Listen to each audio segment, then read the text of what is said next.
The biggest question I had when starting this channel was, how accurate will Clint's cruisability scores be for parts of the world where I've never been?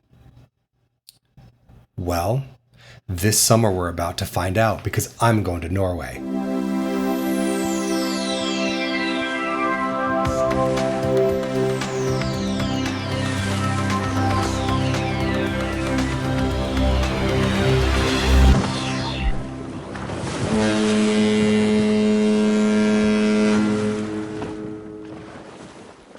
Welcome to This is the Cruise. I'm Clint, and this is the channel where we dig into future cruise itineraries and ask ourselves if this is the cruise. Is it right for me? Well, in this video, we're going to break it up into 3 parts. The first thing we're going to do is look at what my wife and I did to pick our Norway cruise itinerary. There were 4 essentially factors that went into why we picked what we picked.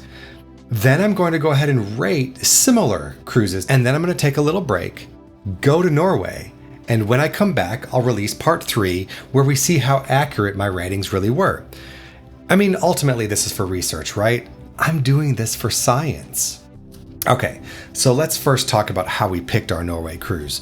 You know, I asked a friend recently how they pick their cruises, and we had very similar thinkings. When picking any cruise, there were really 3 primary factors that go into this. The first is who we're cruising with. I can't imagine cruising without my wife. We do everything together, particularly we cruise together, although she doesn't want to be in these videos, surprisingly. Well, anyway, we love cruising with our family. I love cruising with my parents. I love cruising with my kids. I love experiencing multi-generational cruising together.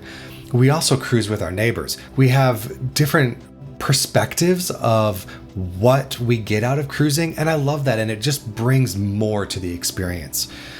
The next factor that goes into what we do when we pick a cruise is budget. We don't take on debt for cruising. This is important because we would rather go on more cruises than less, and we're willing to not overspend. I would rather have an interior room twice and cruise twice than one cruise with a balcony. That's not to say we've never done balconies before, but it has to be in our budget.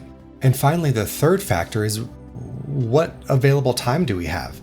This becomes a little bit more difficult when we're cruising with our friends and family. You know, we all work, we all have kids, school vacations are at play, work vacations are at play, how much PTO we have is at play. And so we begin to navigate that together to find what's actually available. From there, when we know who we're traveling with, we know what our budget is, and we know when we can go, then we start to look at what's the best itinerary, which is the purpose of this channel, right? What itineraries exist within that framework? Where can we go? And how will we get the most out of it? Okay, so how did we pick Norway and our Norway cruise? So we were spending time with my parents, who we've cruised with a number of times, and my dad just said, "Hey, you know, it's our 45th anniversary, and we're going on a cruise with your aunt and uncle to Norway." And I said, "Can we come along?" I mean, of course, yeah, we'd love to have you come along. Then I asked what itinerary they were going on, and they said, well, it's a 7-day cruise out of the Netherlands, and if you want to join us, you can. All right, so we were invited. We like the people. We looked at the cruise and it said, okay, it looks like it's in our budget, and I can get 7-ish days off of work, you know, to fly over to the area. And then my wife started to work her magic. She's really good at saying, this is the one we're thinking of doing. What if? And asking that question, what if we expanded the itinerary? And what she does is she looks on either end of the cruise and says, what is the ship doing next? One of the best times we did this was in the Mediterranean, where we did a 12-day out of Rome west through Spain, Gibraltar, and kind of hit southern France and back. And then we tacked on a 13-day and did the Adriatic Sea over to Greece and Malta. Ended up being a 25-day itinerary. We had the same room the whole time, and it was actually one booking. We didn't book 2 back-to-back itineraries. So when we're looking at these, we're often using the different available tools to us to figure out how can we maximize this given those 3 criteria I pointed out earlier. Okay, so the first leg of this cruise is called the 7-Day Norse Legends. It leaves out of Rotterdam. It goes to Eidfjord, Bergen, Ålesund with a late departure, and then Geiranger. And now I really want to say I apologize for all of the mispronunciations. I opened up Norwegian on Duolingo and tried, and I'm still trying, but I am failing miserably. But the language is really tough, so forgive the mispronunciations. So we have these 7 days going out of Rotterdam, which looks really kind of great, right? Pretty typical 7-day Norwegian fjords cruise. The ship gets back to Rotterdam, and then the next 7 days are completely different. It goes to Flom, Stavanger, Oslo, and Kristiansand. When we went to Holland America's website, we said, well, what if we stayed on the ship? What's important to us here is to not repeat a bunch of stops, to not redo a bunch of things. Looking at this, it's absolutely what happened. You have a broader experience of Norway. There's no duplicate stops in Norway. There is one downside, and that's that you're back in Rotterdam in the middle of your cruise. And that's an disembarkation day, which means people are leaving. My parents will be getting off the ship. And that's okay. We'll get off the ship and we will go do an excursion as if it was a normal stop.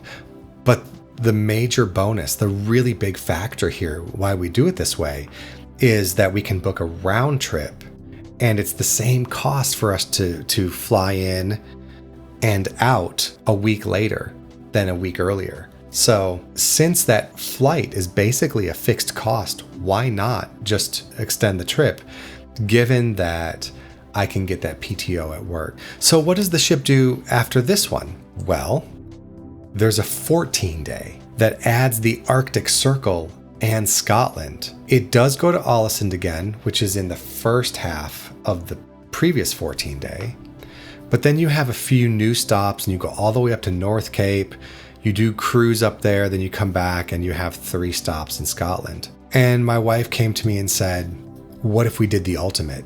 What if we did the second half of the 14-day that we were looking at, and then the 14-day round trip where we get Scotland and Norway, the fjords, we get the history, we kind of get the best of, and the only duplicate really, we're only in Rotterdam one time. But what's missing here, right? Well, let's make the assumption I can get the time off. It would be tough. Let's make the assumption that the budget is okay. It's getting tight. Really, we're missing our family. We're here celebrating my parents' 45th wedding anniversary. If we did this, we'd be coming into Rotterdam when my parents are leaving. That's not going to work. We'd much rather cruise with them. So this one was off the table. All right, well, what about the one-ways? Let's quickly talk about this. I'm going to point out the good ones. This is kind of a good and a bad, right? So many of the cruise lines actually have one-way trips. So here's an example. It's a 7-day that leaves from Copenhagen, goes to Oslo, Nordfjordeid. Again, forgive the pronunciation. Nordfjord. So you have 2 stops in Norway, and then you have 3 stops in Iceland, and it ends in Reykjavik. A 7-day, flying to Copenhagen, fly to Reykjavik. That seems like a really, that seems like that would get a really high Clint's cruisability score, and I think it would. The difficulty that we have with this one, though, is that you're flying 2 one-way flights. It's not a round-trip cruise. But there's a big advantage here in that you can fly to Copenhagen, spend a few days in Denmark, which is pretty nice. I've been to Copenhagen, and one of my favorite places to begin and end a cruise. Then you cruise to Reykjavik, and then you could spend a couple days there because Reykjavik needs more than a day. So I like this itinerary for that purpose. But if the round trip flights are a factor and cost prohibitive, I would rather go round trip. And if we look at what this ship does next, it does 2 more stops in Iceland, then 2 stops in Scotland, back to Copenhagen, 2 stops in Norway, 5 stops in Iceland, 2 stops in Scotland, round trip plane tickets. That again is going to get a pretty solid Clint's cruisability score. Why am I not going to score that now? because I'm holding on to these for another video. We're looking at something like this next year, and we'll see how good my Norway predictive scores are before I rate this one. And I have some pretty good itineraries picked out already. Here's a round trip or fail though. This is a round trip that I would not book. For this itinerary, which happens to be on Norwegian Cruise Lines, we're going to unpack in Southampton, aka London, spend some time in southern England, which is a great place to spend some time. Then we're going to cruise up through Western Europe, hit some Norway, hit some Iceland, and in Reykjavik, unpack. And if we're going to spend some time in Reykjavik, got to get a hotel there, spend some time. It's great. But they're not doing it very well, because if we look at the next itinerary that this ship does, it does the exact same thing in reverse.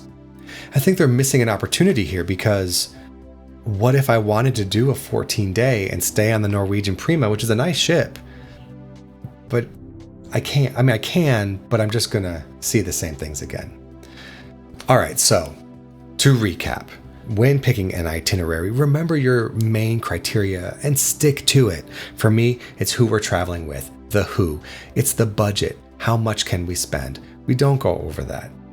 And then what available time we have. From there, we're going to start digging into the itineraries, and we look at either end, before and after the cruise. What is the ship doing so that we can maximize the itinerary?